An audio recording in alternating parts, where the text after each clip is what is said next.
एउटा funny jokes भनौँ। म चाहिँ रङलाई रङ राइटलाई राइट भन्ने मान्छे हो हैन। प्रश्नको उत्तर खोज्न यहाँ आएका हौँ, तर यो सदनमा प्रश्नहरूको घाँटी निमोट्ने तयारी हुँदैछ भन्ने कुराको मलाई अनुमान लगाउन सक्छु। किन डराएको?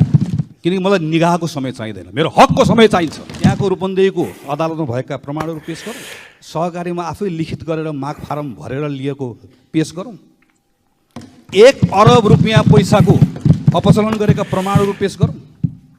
कतिवटा प्रमाणहरू पेश गरौँ, गलत साबित गरिदिनुहोस् न, मलाई गलत साबित गरिदिनुहोस् न नेपाली कङ्ग्रेसलाई। यही भनिरहेको होइन?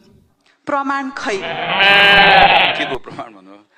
सबै प्रश्नको उत्तर मैले मात्र दिनुपर्छ त? 2007 सालदेखिको पार्टी यस्तो दयनीय अवस्थामा पुगेको छ कि उत्तर दिन नसक्ने अवस्थामा पुगेर पटक पटक पानी पिउनु परेको छ।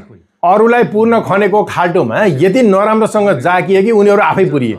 अरूलाई नङ्ग्याउँछु भन्दा आफ्नै कट्टु फुस्कियो र उदाङ्गो भए। अवस्था र व्यवस्था बदल्न विद्रोह गरेको र रगतको खोलो बगाएको धाक दिने उनीहरूले अहिले एक थोपा रगत पनि नबगाई क्रान्ति हुँदो रहेछ भन्दै चौतर्फी निलो क्रान्ति सुरु भएपछि उनीहरूको मुटुमा घन्टी बज्न थालेको छ र उनीहरू झस्किएका छन्। आफूलाई चरित्रवान र निष्कलङ्क भनेर नथाक्ने उनीहरू चुनाव जितेर जनता माझबाट आएको र 2/3 मतको घमण्ड गर्नेहरूले जेएनजी आन्दोलनका बेला दुलोभित्र र हेलिकप्टरमा भाग्न बाध्य भएका थिए, तर अझै उनीहरूलाई कलङ्कित गर्न छाडेका छैनन्।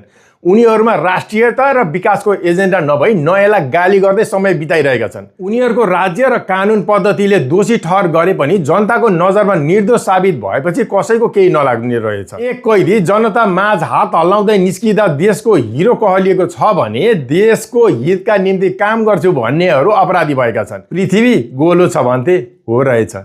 समयको खेल।